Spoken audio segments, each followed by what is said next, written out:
Dober dan in dobrodošli v Slovenskem etnografskem muzeju na razstavi Slovenske penine. Razstavo je pripravil Biotehniški izobraževalni center Ljubljana v sodelovanju s Slovenskim etnografskim muzejem v letu, ko obeležujemo naziv Slovenija Evropska gastronomska regija 2021. Danes je z nami gospa doktorica Gordana Vulič, predavateljica Višje šole BIC Ljubljana, ki vas bo popeljala po razstavi. Dober dan. Na razstavi slovenskih penin imamo na ogled penine 75 slovenskih proizvajalcev, peničarjev in več kot 160 slovenskih penin in penečih vin. V Sloveniji so 3 vinorodne dežele, vinorodna dežela Primorska, vinorodna dežela Posavje in vinorodna dežela Podravje. V vsaki vinorodni deželi so okoliši in imamo 9 vinorodnih okolišev in na naši razstavi imamo peneča vina in penine iz vseh 9 vinorodnih okolišev. Velikokrat uporabljamo besedo šampanjec in rečemo pijem šampanjec, ampak ali to besedo prav uporabljamo? Beseda šampanjec je rezervirana za peneče vino, ki prihaja iz pokrajine Šampanje. Ta je pokrajina v Franciji. In tudi ta zakonitost velja tudi za Francoze. Torej, če je peneče vino v Franciji, ki ni iz pokrajine Šampanje, ga ne smejo imenovati šampanjec, ampak mu rečemo kar kremon. V Sloveniji imamo eno čudovito besedo, ki je penina. Kdaj lahko uporabljamo besedo penina? Kadar gre za peneče vino, kakovostno ali vrhunsko, z zaščitenim geografskim poreklom. In na naši današnji razstavi vam predstavljamo v večini penine. Kako pridobivamo peneča vina oziroma penine? Potrebujemo neko osnovno vino. To osnovno vino je ponavadi precej kislo in malo sladko. Potem je potrebno narediti še eno ponovno vrenje in to se pa lahko naredi v steklenici ali pa v velikih jeklenih tankih. Če se gre za ponovno vrenje v steklenici, gre za klasično metodo, če pa gre v jeklenem tanku, je pa to šarmat metoda. Za izdelavo penečega vina ali penine potrebujemo neko osnovno vino. Kako to naredijo v Šampanji? V Šampanji imajo torej 3 vinske sorte, ki jih najbolj pogosto uporabljajo, in to je Chardonnay, modri pinot in pinot meunier. Kako je pa pri nas, pa zveste v nadaljevanju. Sedaj smo v vinorodni deželi Podravje. Vinorodna dežela Podravje ima 2 vinorodna okoliša. Prvi okoliš je vinorodni okoliš Prekmurje, ki je manjši, in vinorodni okoliš Štajerska Slovenija, ki pa je zelo velik. Koliko imamo penin oziroma koliko imamo vinarjev ali peničarjev? No, tukaj smo sodelovali z 19 peničarji in vam bomo predstavili na naši razstavi celo 51 penin iz vinorodne dežele Podravje. Katere vinske sorte se uporabljajo za pridobivanje penečih vin in penin v vinorodni deželi Podravje? Večinoma so penine ali peneča vina narejena iz ene vinske sorte in v glavnem gre za Chardonnay, za beli pinot, ranino, rumeni muškat, šipon, zeleni selvanec, traminec, renski rizling ali če govorimo o rdečih sortah, je to modri pinot, žametna črnina, modra frankinja, Zweigelt. V glavnem, če pa se penine izdelujejo iz več vinskih sort, takrat rečemo, da so to zvrsti. Francozi temu rečejo cuvée. Tega je v vinorodni deželi Podravje manj in v glavnem so zvrsti Chardonnaya in modrega pinoja, laškega rizlinga in Chardonnaya ali pa kombinacija laški rizling, šipon, Chardonnay ali pa laški rizling in rizvanec. V vinorodni deželi Podravje večinoma se poslužujejo klasične metode za pridobivanje penin.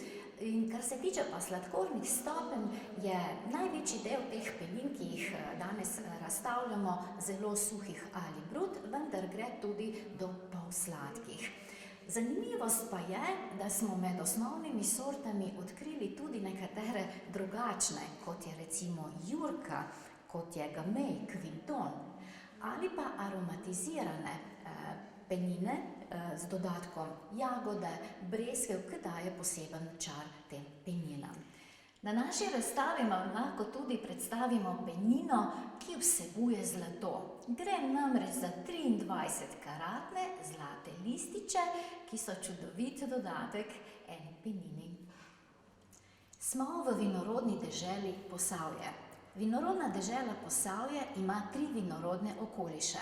Vinorodni okoliš Bizeljsko-Sremič, vinorodni okoliš Dolenjska in vinorodni okoliš Bela krajina. Na razstavi predstavljamo 33 penin, 17 proizvajalcev iz vinorodne dežele Posavje. V vinorodni deželi Bizeljsko-Sremič večinoma proizvajajo penine po klasični metodi. Večinoma uporabljajo zvrsti in od zvrsti so ponavadi modri pinot v družbi šardonejem ali laškim rizlingom, šardonej, rumeni plavec in modri pinot ali pa modra frankinja in modri pinot. Kadar gre pa za penine, ki so narejene iz ene vinske sorte, predstavljamo jih iz rumenega muškata, laškega rizlinga, modrega pinoja in modre frankinje.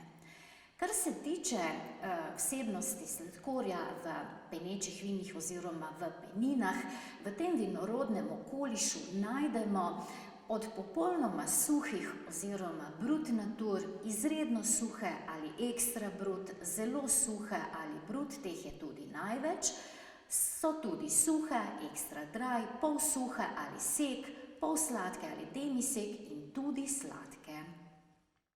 V vinorodnem okolišu Dolenjska se pojavljajo sorte šardonej, kraljevina, modra frankinja, žametna črnina in iz njih so narejene tudi penine. Ali če se pa gre za zvrsti, ker je več vinskih sort skupaj, je to ponavadi kombinacija modrega pinoja, šardoneja, žametne črnine ali pa belega pinoja in kraljevine. Tudi cviček je kot osnova za pridobivanje penine, ravno tako tudi modra frankinja in žametna črnina. Kar se tiče sladkornih stopenj, zasledili smo popolnoma suhe penine, torej brut natur, recimo ena taka je iz kraljevine, ali pa tudi pol sladke penine, demisek, na primer iz žametovke. V vinorodnem okolišu Bela krajina predstavljamo penine 2 vinarjev. Gre za penine, ki so narejene po klasični metodi in v teh peninah kot osnova je ponavadi modri pinot, če pa gre za zvrst oziroma kuve, se gre za šardonej in beli pinot. Pred nami je vinorodna dežela Primorska. Vinorodna dežela Primorska ima 4 vinorodne okoliše. Vinorodni okoliš Goriška Brda, vinorodni okoliš Kras, vinorodni okoliš Vipavska dolina in vinorodni okoliš Slovenska Istra. Na razstavi predstavljamo 33 vinarjev in njihovih 58 penin. V vinorodnem okolišu Kras pridobivajo peneče vina oziroma penine po 2 metodah. Klasična metoda in tudi šarmat metoda. Katere vinske sorte pa uporabljajo?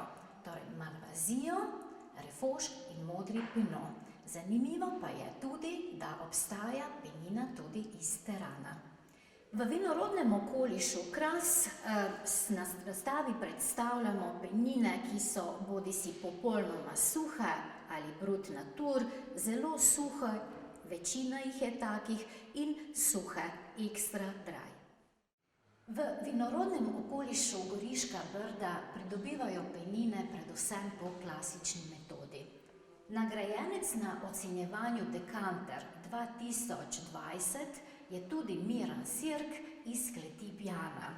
In ravno v tem vinorodnem okolišu Goriška Brda lahko predstavimo tudi njegove penine.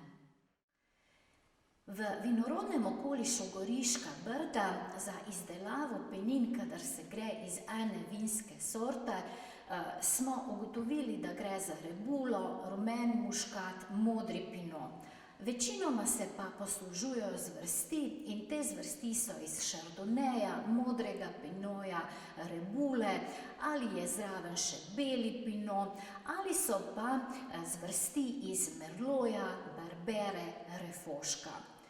Kadar pa pogledamo sladkorne stopnje oziroma kolikšni je ostanek sladkorja, najdemo pa penine, ki so izredno suhe, ekstra brut, zelo suhe, teh je zelo veliko, suhe ali tudi kakšno sladko, na primer iz rumenega muškata. V vinorodnem okolišu Vipavske doline vam predstavljamo peneča vina in penine, ki so pridobljene s klasično in tudi s šarmat metodo. In naj povem, tukaj je doma zelen. Za pridobivanje penečih vin in penin torej uporabljajo zelen, beli pinot, modri pinot, merlot. Večinoma se pa poslužujejo zvrsti, v katerih se nahaja rebula in laški rizling, ali pa merlot in cabernet sauvignon, ali pa rebula, zelen in pinela in številne druge kombinacije. Kar se tiče pa sladkornih stopenj, na razstavi boste zasledili peneča vina ali penine od popolnoma suhih brut natur, teh je kar precej, potem so izredno suhe, zelo suhe, suhe pa vse do polsuhih. V vinorodnem okolišu Slovenska Istra vam predstavljamo peneča vina in penine, ki so pridobljene po klasični metodi in tudi po šarmat metodi. V vinorodnem okolišu Slovenska Istra pridobivajo peneča vina in penine iz vinskih sort sivi pinot, šardone, rumeni muškat ali pa tudi v večji meri so zvrsti, v katerih se pojavlja refoš, cabernet sauvignon in merlot, ali pa malvazija in šardone in številne druge. Na razstavi so peneča vina in penine, ki so popolnoma suha, brut natur, zelo suha, teh je največ, suhih je tudi precej, to je ekstra dry, nekaj jih je pa tudi po sladkih. Hvala, da ste nas spremljali na razstavi Slovenske penine, ki je na ogled v Slovenskem etnografskem muzeju. Pridite hitro, jaz pijem zvezde, je rekel Dom Pjer.